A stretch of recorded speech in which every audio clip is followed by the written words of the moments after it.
हे भगवान शिव, हे जगत पिता, हे परमात्मा, सावन की आपकी इस वीडियो को जो भी सच्चे दिल से लाइक करें, उसकी जन्म जन्मांतर की गरीबी को दूर कर देना, उसके दुख दर्द, राहु दोष, पितृदोष, यहां तक कि काल सर्प दोष भी दूर कर देना।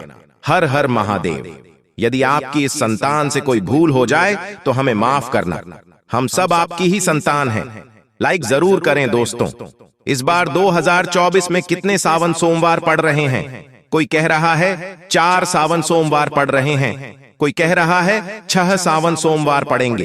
किसकी माने किसकी नहीं। आज हम सारी गलतफहमी और असमंजस की स्थिति दूर कर देंगे और व्रत में क्या खाएं क्या नहीं जानिए सब कुछ। दोस्तों, सावन का महीना चल रहा है, ऐसे में हर कोई भगवान भोले बाबा को दिल से खुश करना चाहता है। हर किसी की इच्छा होती है कि वह सावन में भोलेनाथ को खुश करके अपनी सभी इच्छाएं और मनोकामनाएं पूरी कर ले। पर कई बार आप लोग ऐसी गलतियां कर देते हैं जिससे शिव क्रोधित हो जाते हैं। और यह बात तो आप जानते ही हैं कि भोलेनाथ यदि भोले हैं तो उनका क्रोध भी अत्यंत विनाशकारी होता है। इसलिए अगर आपने या आपके घर में किसी ने व्रत रखा है या आप सावन को पूरे विधि विधान से पूरा करना चाहते हैं तो आज के इस वीडियो में जो बातें बताई गई हैं उनको ध्यानपूर्वक सुनकर समझ लें। सावन में कई ऐसे काम होते हैं जिनको करना वर्जित माना गया है। अगर भोले बाबा की कृपा हो जाए तो काल भी आपका कुछ नहीं कर पाएगा, क्योंकि कालों के भी काल हैं महाकाल। इसलिए अगर आप भी महादेव की कृपा पाना चाहते हैं तो सच्चे दिल से कमेंट बॉक्स में लिखें हर हर महादेव, ओम नमः शिवाय और अपनी राशि जरूर डाल दीजिएगा। यदि हमारे पास सावन में आपकी राशि के अनुसार कोई उपाय होगा तो वह आकर हम आपके कमेंट में जरूर बताएंगे और आपको बड़ा लाभ होगा। दोस्तों, सावन सोमवार व्रत में क्या खाएं क्या नहीं खाएं, सावन में लहसुन प्याज खाएं या नहीं, व्रत में नमक खाएं या नहीं, कौन सी गलती नहीं करनी चाहिए, पति पत्नी को दूरी क्यों बनानी चाहिए और कौन से रंग के कपड़े नहीं पहनने चाहिए, ऐसी कौन सी गलतियां हैं जिन्हें सावन के दौरान हमें भूलकर भी नहीं करना चाहिए। और मंदिर में जो एक लौटा जल रखा जाता है उसका क्या करें? पी जाएं, तुलसी में डाल दें या पेड़ पौधों में डाल दें या इस जल से स्नान करें। साथ ही सावन के इस पवित्र महीने में कितने सोमवार पड़ रहे हैं और सावन की समाप्ति कब है, आइए जानते हैं सब कुछ इस वीडियो में। दोस्तों, सावन का महीना कोई मामूली महीना नहीं होता है। यह महीना साक्षात एक ऐसे प्रेम की सौगात लेकर आता है जिसका भक्तों को बड़ी बेसब्री से इंतजार रहता है। सावन का महीना इतना पवित्र होता है जिसका आप अंदाजा भी नहीं लगा सकते। सावन जब गरजते हैं तब धरती माता का शुभ अत्यंत मंगलकारी विशेष स्नान होता है। सावन में प्रकृति स्नान करती है और जगमग्न हो जाती है। नई फसल का आगमन होता है, हरियाली की उत्पत्ति होती है, किसान के चेहरे पर प्रकृति अपनी छाप छोड़ जाती है। सावन का त्योहार भारत में तो मनाया ही जाता है, लेकिन क्या आप जानते हैं विदेशों में भी सावन का पवित्र महीना बड़े जोरों शोरों के साथ और खुशी के साथ मनाया जाता है। नासा वैज्ञानिक मानते हैं कि सावन में प्रकृति आपस में बातें करती है और वातावरण सुगम हो जाता है, हरियाली की उत्पत्ति होती है और नए नए बीज उगते हैं।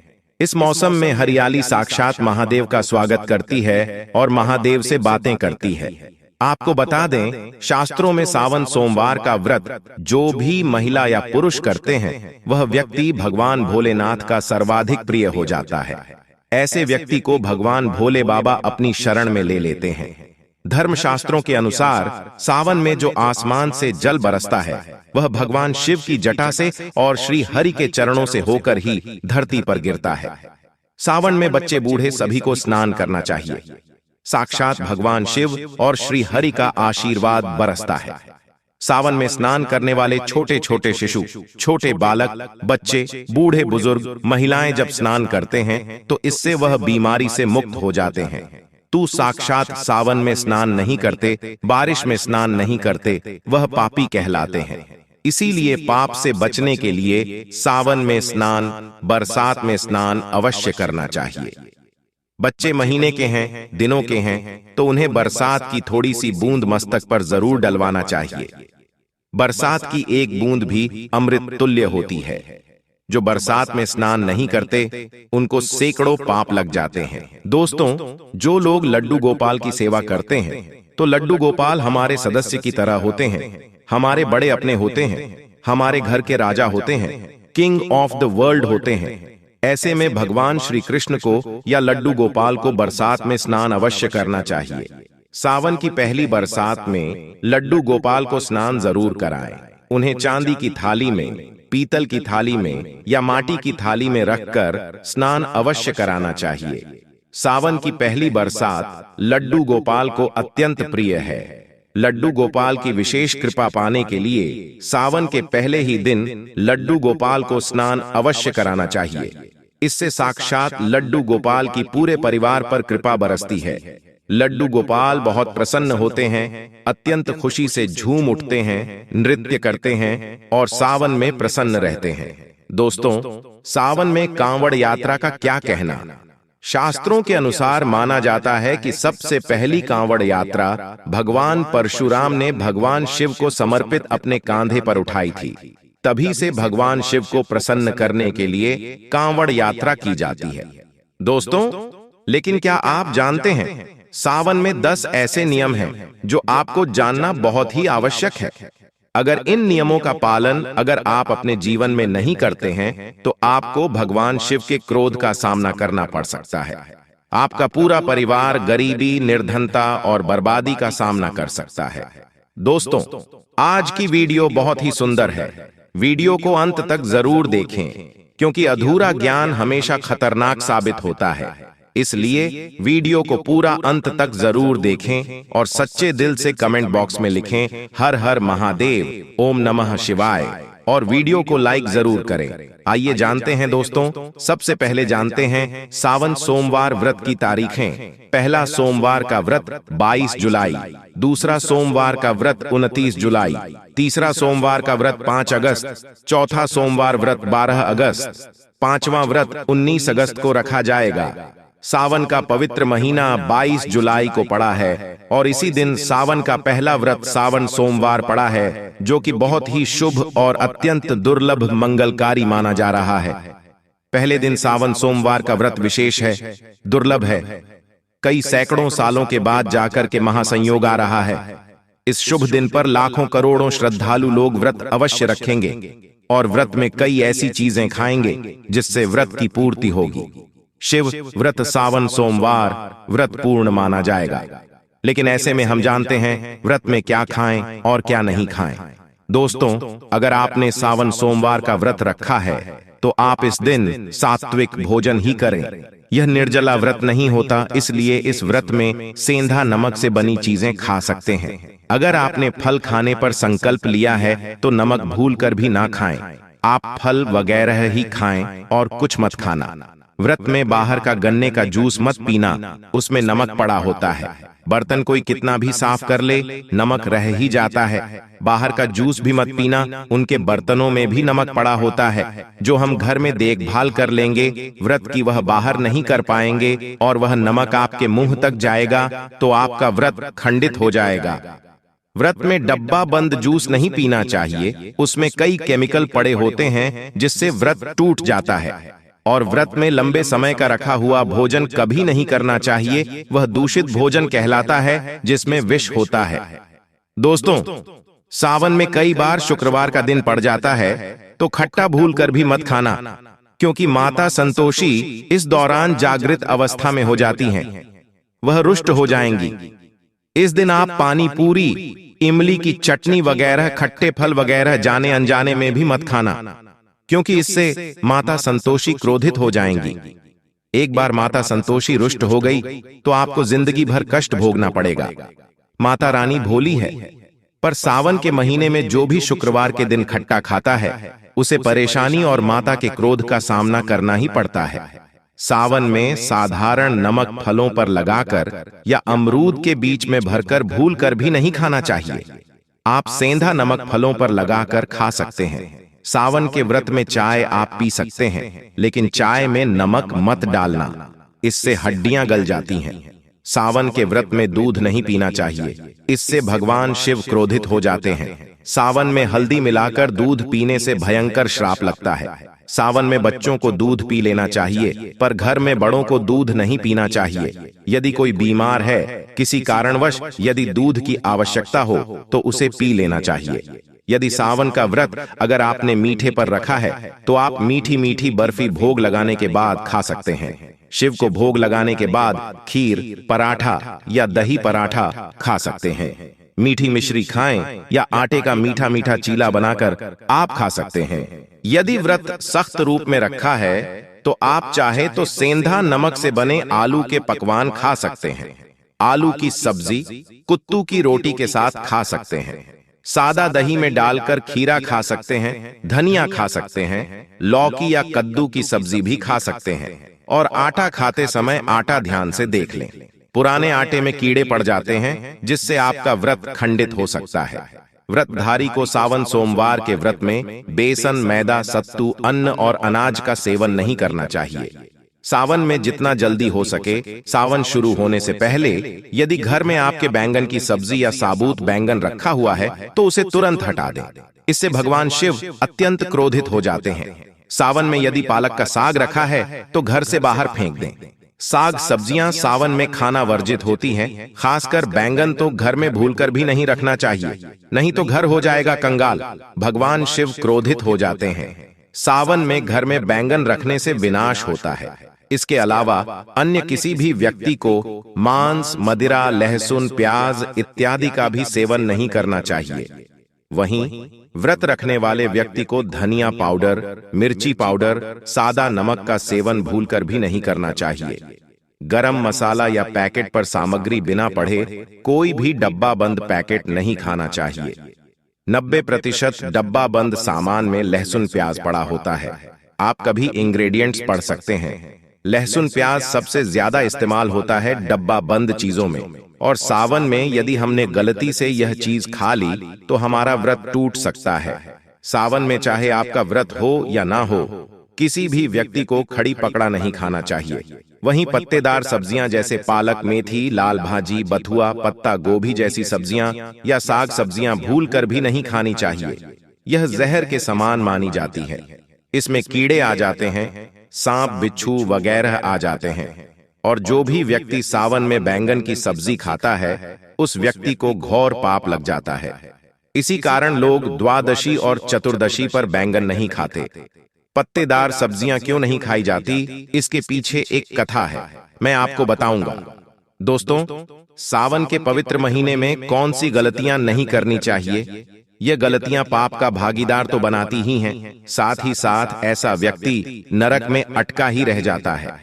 सावन में घर के सभी लोगों को सुबह जल्दी उठना चाहिए और जितना जल्दी हो सके कम से कम पहला सावन स्नान अवश्य करें। परिवार में सबको स्नान करना चाहिए। यदि कोई बीमार है तो उस पर गंगा जल के छींटे मार दें। सावन में किसी भी गरीब का अपमान ना करें।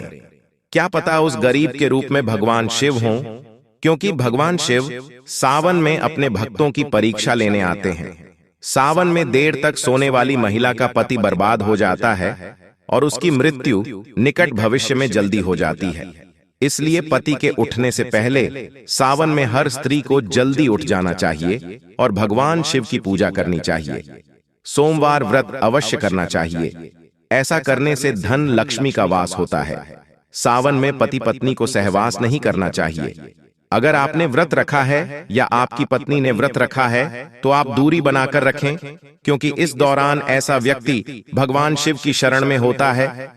सावन में घनघोर काले वस्त्र पहनकर शिव मंदिर में नहीं जाना चाहिए। चाहे तो आप घर में काले वस्त्र पहन सकते हैं, लेकिन मंदिर में भूलकर भी मत जाना और ना ही व्रत में काले वस्त्र पहनना चाहिए। वैसे तो सावन में लहसुन प्याज नहीं खाना चाहिए, पर यदि आपका व्रत है तो उस दिन पूरे परिवार को लहसुन प्याज से परहेज करना चाहिए। सावन के महीने में घर में गंदगी नहीं होनी चाहिए, इससे प्रकृति नाराज हो जाती है। सावन में आपके घर का जो मंदिर है उसमें माचिस के खाली पड़े डिब्बे या माचिस नहीं रखनी चाहिए। सावन में घर में किसी भी व्यक्ति को गाली नहीं देनी चाहिए, चुगली आदि नहीं करनी चाहिए। पत्नी को अपशब्द नहीं कहने चाहिए और ना ही पति को अपशब्द कहने चाहिए, इससे भगवान शिव आपको श्राप दे देते हैं। सावन में जो भी व्यक्ति दूध में हल्दी डालकर पीता है उसके ऊपर महाकाल का क्रोध बरसता है। सावन में बाल, नाखून, दाढ़ी वगैरह नहीं बनवाना चाहिए, यह आपको पहले कर लेना चाहिए।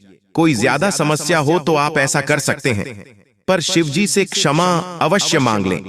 सावन में शरीर पर तेल नहीं लगाना चाहिए। यदि आपका व्रत है तो आप शरीर पर तेल न लगाएं। दोस्तों, माता पिता का सम्मान करना चाहिए, क्योंकि मां माता पार्वती और पिता भगवान शिव को माना जाता है, इसलिए माता पिता में इन दोनों का वास होता है। मां पिता का आदर करने से भगवान शिव और माता पार्वती प्रसन्न होते हैं। सावन में देवी देवता से जुड़ी कोई भी शुभ चीज उपहार के तौर पर कभी किसी को मत देना, नहीं तो भगवान शिव आपके घर से सदैव के लिए चले जाएंगे। दोस्तों, अब जानते हैं सावन के इस पवित्र महीने में शिवलिंग पर कौन कौन सी चीजें नहीं चढ़ानी चाहिए जिससे आपको पाप ना लगे। शिव पुराण के अनुसार शिव भक्तों को कभी भी भगवान शिव को तुलसी, हल्दी और सिंदूर सहित ये 6 वस्तु नहीं चढ़ानी चाहिए। पौराणिक कथा के अनुसार केतकी के फूल ने ब्रह्मा जी के झूठ में साथ दिया था, जिससे नाराज होकर भगवान भोलेनाथ ने केतकी के फूल को श्राप दिया। इसलिए केतकी का फूल शिवलिंग पर नहीं चढ़ाया जाता। वहीं नारियल का पानी भी शिवलिंग पर कभी भी अर्पित नहीं करना चाहिए। शंख से जल भी भगवान भोलेनाथ को नहीं चढ़ाना चाहिए। शास्त्रों के अनुसार सुबह 5 बजे से लेकर सुबह 11 बजे तक शिवलिंग पर जल चढ़ाना बहुत ही शुभ और अत्यंत मंगलकारी होता है। कभी भी शाम के समय शिवलिंग पर जल ना चढ़ाएं। शास्त्रों के अनुसार शिवलिंग पर काली मिर्च चढ़ाने से रोगों का नाश होता है। इसके साथ ही सुख समृद्धि की प्राप्ति होती है। घर में कभी भी अंगूठे के आकार से बड़ा शिवलिंग नहीं रखना चाहिए और शिवलिंग पर जलधारा अवश्य होनी चाहिए। भगवान भोलेनाथ को टूटे हुए अक्षत कभी अर्पित नहीं करने चाहिए, इससे वह क्रोधित हो जाएंगे। सावन के पवित्र महीने में कटे फटे बेलपत्र शिवलिंग पर अर्पित नहीं करने चाहिए। बेलपत्र की संख्या 3 होनी चाहिए। बेलपत्र पूरे साबुत होने चाहिए, लेकिन आप 6 महीने पुराने बेलपत्र भी शिवलिंग पर अर्पित कर सकते हैं, लेकिन वह कटा फटा ना हो। 6 महीने तक बेलपत्र पवित्र और शुभ माना जाता है। सच्चे दिल से बेलपत्र शिवलिंग पर चढ़ाने से 21 मनोकामनाएं पूर्ण हो जाती हैं। भगवान शिव को दूध में पानी डालकर नहीं अर्पित करना चाहिए, इससे आपको फल भी इसी तरह मिलेगा। भगवान शिव को 1 बूंद भी आप अर्पित कर सकते हैं, पर दूध शुद्ध होना चाहिए और आपका मन भी शुद्ध होना चाहिए। शास्त्रों के अनुसार पीतल के कलश से शिवलिंग पर दूध चढ़ाना सबसे उत्तम बताया गया है। धार्मिक कर्मकांड में पीतल के बर्तनों का विशेष महत्व बताया गया है। विवाह आदि के कार्यों में इसलिए पीतल के बर्तनों का प्रयोग किया जाता है। आपको बता दें, सोमवार को पीतल के कलश से ही शिवलिंग पर दूध से अभिषेक शुभ बताया गया है। स्टील और प्लास्टिक से बने बर्तन का प्रयोग न करें। शिवलिंग पर जल चढ़ाते समय जल आपके पैरों के पास नहीं जाना चाहिए, अशुभ माना जाता है। उसे लांघना भी नहीं चाहिए, उसे हम जलहारी कहते हैं। सावन में जल अपने घर का होना चाहिए। मंदिर से जल भरकर मंदिर में ही अर्पित नहीं करना चाहिए, इससे आपका भाग्य खराब हो सकता है। दोस्तों, सावन में यह चीज खा लेने से दुनिया की कोई भी ताकत आपको धनी होने से रोक नहीं पाएगी। मैं ईश्वर की सौगंध खाता हूं, अगर आपने सावन में यह चीज खा ली तो आपको करोड़पति होते देर नहीं लगेगी, लेकिन सच्चे दिल से ही खाना है। आइए जानते हैं, सावन में शिव भक्तों को शिवलिंग पर चढ़ा हुआ प्रसाद के रूप में धतूरा जरूर खाना चाहिए।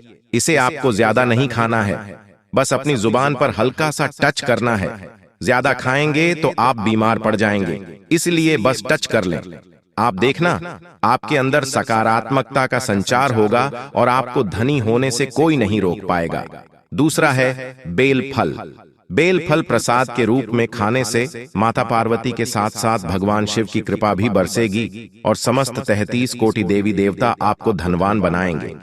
बस यह चीजें आपको खाना है और आप खुद देखना, आपको धनी होने से दुनिया की कोई भी ताकत रोक नहीं पाएगी। दोस्तों, आखिरी में अब हम जानते हैं सावन में जो घर के मंदिर के अंदर जो एक लोटा जल रखा जाता है उसका क्या करें। मंदिर का लोटा कैसा हो, पीतल का हो, तांबे का हो, और मंदिर में जो एक लोटा जल रखा होता है उसका क्या करें। कुछ लोग करते हैं सावन में गलती और बाद में पछताते हैं। ऐसी गलती आप कभी मत करना, नहीं तो कंगाल हो जाओगे, बर्बाद हो जाओगे। मंदिर में एक लोटा जल ऐसे कभी मत रखना, इससे भोले बाबा अपसेट हो जाते हैं। और अब आपका प्रश्न है कि क्या मंदिर में जो हम जल रखते हैं क्या वह रखना जरूरी है, और अगर हम रखते हैं तो उस जल का क्या करें। देखिए, मंदिर में जल रखना बहुत आवश्यक है। जल एक ऐसी चीज होती है जिसमें सभी प्रकार की जो एनर्जी होती है वह ऑब्जर्व हो जाती है। तो जो हम पूजा पाठ करते हैं, मंत्रों का जाप करते हैं या वहां पर प्रार्थना करते हैं, जो भी हमारे अपने मन की कामना भी कहते हैं भगवान से, तो सभी चीजें उस जल में समाहित हो जाती हैं। इसीलिए पूजा करने से पहले घर के मंदिर में एक लोटा जल रखा जाता है और उसके बाद दीपदान मतलब एक दीपक प्रज्वलित कर दिया जाता है।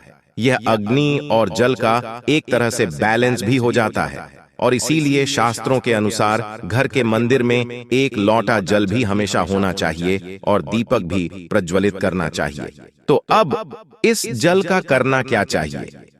देखिए, जब हम जल रखते हैं सुबह की पूजा में रखते हैं, मतलब सुबह जो हम पूजा करते हैं प्रातःकालीन पूजा, उस समय जल रखा जाता है और वह जल हम अगले दिन उठते हैं, मतलब जब आप अगले दिन पूजा करने जाते हैं दोस्तों, स्नान इत्यादि करने के बाद, तो आप उस जल को उठाते हैं। सबसे पहले तो उस जल का प्रयोग सुन लीजिए। आप अपने घर के सारे कमरों में मतलब पूरे घर में उस जल का छिड़काव करते हैं, तो इससे आपके घर का शुद्धिकरण हो जाता है, क्योंकि वह बहुत ही पॉजिटिव एनर्जी से भरा हुआ जल होता है। इससे कई बीमारियां स्वतः ही दूर हो जाती हैं। उस जल का छिड़काव करने से किसी भी प्रकार की नकारात्मक ऊर्जा का प्रवेश आपके घर में नहीं होता। किसी भी प्रकार की परेशानी आपके घर में हो, अगर आप नियमित तौर पर उस जल का छिड़काव करें अपने घर में, तो निश्चित ही आप परेशानियों से मुक्ति पा जाते हैं। किसी के कृत्य तंत्र मंत्र के प्रभाव से मुक्ति पा जाते हैं। दूसरा इसका उपाय आप कर सकते हैं, जैसे कि घर में कोई बीमार है तो आप इस जल को उस व्यक्ति को पीने के लिए दे सकते हैं। और यह जल इतना पावरफुल होता है कि इस जल को पीने से बड़ी बीमारियों से मतलब लंबी बीमारियों से भी धीरे धीरे राहत मिलने लग जाती है। कई बार होता है ना कि आप लोगों के प्रश्न आते हैं कि दवाई तो हम कर रहे हैं लेकिन दवाई हमें लगती नहीं है, दवाई का कोई प्रभाव ही देखने को नहीं मिलता। तो ऐसे में अगर दवाई के साथ साथ उस जल को पीने के लिए रोगी को दिया जाए, यानी मेडिसिन इसी पानी से अगर खाई जाए, तो बहुत अच्छी दवाइयां काम करने लग जाती हैं। और जैसे कि परिवार में अगर बहुत अधिक कलह क्लेश रहता है, हमेशा आपस में सामंजस्य बनता ही नहीं है, आपस में हर बात पर मतभेद होता है, तो परिवार के सभी सदस्य इस जल में से अगर थोड़ा थोड़ा पीते हैं तो धीरे धीरे विचारों में परिवर्तन आने लग जाता है। सकारात्मक विचार सभी के होने लग जाते हैं और आपस में समन्वय होने लग जाता है। घर से कलह क्लेश और मतभेद हमेशा के लिए समाप्त हो जाते हैं। और मंदिर में रखे हुए जल का अगला उपाय क्या है। देखिए, अगर आप कोई दुकान करते हैं, कोई व्यापारिक स्थल है आपका, तो प्रतिदिन इसी जल में से थोड़ा सा जल ले जाकर दुकान पर व्यापारिक स्थल पर छिड़काव कीजिए। इससे आपकी दुकान, आपका काम बहुत अच्छा चलता है। मतलब किसी भी प्रकार की परेशानी आपके व्यापारिक स्थल पर नहीं आती है, क्योंकि जैसा मैंने आपको बताया, ये जो जल होता है बहुत पावरफुल होता है, बहुत पॉजिटिव होता है। अब मंदिर में रखा एक लोटा जल पावरफुल और पॉजिटिव से भरा क्यों होता है, क्यों इसमें सकारात्मक ऊर्जा का भंडार होता है, आइए जानते हैं।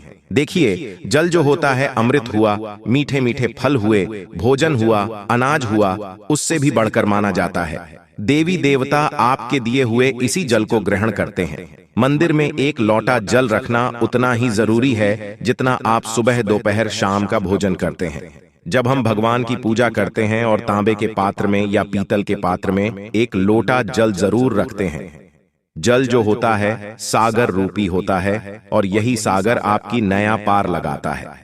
मंदिर में एक लोटा जल रखने का कारण एक और यह होता है कि जो लोग भगवान को डेली भोजन नहीं करा सकते, तो वह मंदिर में एक लोटा जल रखते हैं ताकि भगवान इसे ग्रहण करें। और यह जल रूपी प्रसाद अगले दिन सुबह के समय आप प्रसाद समझकर ग्रहण करें। लेकिन याद रहे, मंदिर में रखा लौटा जल कभी भी तुलसी में अर्पित नहीं करना चाहिए। उसके लिए आप अलग से तांबे के पात्र से तुलसी में जल अर्पित कर सकते हैं, क्योंकि यह जल सभी देवी देवता ग्रहण करते हैं, तो इसीलिए तुलसी में डालना वर्जित है। लेकिन हाँ, अगर आपके घर में लड्डू गोपाल है, राधा कृष्ण है और आप एक लोटा जल उनके लिए अर्पित करते हैं, तो आप अगले दिन यानी सुबह के समय वह जल तुलसी में चढ़ा सकते हैं। मंदिर में जो एक लोटा जल रखा होता है, उसके अगले यानी सुबह के समय आप इस जल से अपनी आंखें जरूर धोया करें। इससे आंखों में रोशनी बढ़ती है और आंखों में जितनी भी बीमारी आ जाती है वह दूर होती है। शास्त्रों के अनुसार जो लोग मंदिर में एक लोटा जल भरकर नहीं रखते, तो उनके घर में अकाल पड़ जाता है, घर कंगाल हो जाता है, बर्बाद हो जाता है, परिवार में मुसीबतें आ जाती हैं और गरीबी का आगमन हो जाता है। आप चाहे तो एक लोटा जल में पुष्प आदि डालकर रख सकते हैं, बहुत ही शुभ माना जाता है। मंदिर में जो जल रखा जाता है उससे हम और क्या क्या कर सकते हैं, आइए जानते हैं। तो इस जल का छिड़काव करने से बहुत सारी परेशानियां स्वतः ही समाप्त हो जाती हैं। जैसे अगर आपके दुकान पर किसी की नजर लगी है, बहुत से लोगों के प्रश्न आते हैं कि हमारे काम को किसी ने बांध दिया है, मतलब किसी की बुरी नजर ऐसी लग गई है कि पहले तो दुकान बहुत अच्छी चलती थी, अब नहीं चल रही है। तो आप इस उपाय को कर सकते हैं। निश्चित ही बहुत जल्द ही आपको परेशानियों से मुक्ति मिल जाती है और दिन दूनी रात चौगुनी आपके व्यापार में तरक्की होती है। और हाँ, मंदिर में रखे हुए जल को आप अपने घर की रसोई में खाना बनाने में, पीने में भी प्रयोग कर सकते हैं। लेकिन खाना बनाने में प्रयोग तभी कीजिए जबकि आपके घर में बिल्कुल सात्विक भोजन बनता हो। मतलब लहसुन प्याज अगर आपके घर में बनता हो तो खाना बनाने में इस जल का प्रयोग नहीं किया जा सकता है। फिर आप इस जल को थोड़ा थोड़ा परिवार के सदस्य मिलकर ग्रहण कर सकते हैं और बचे हुए जल को आप अपने घर में पौधों में डाल सकते हैं।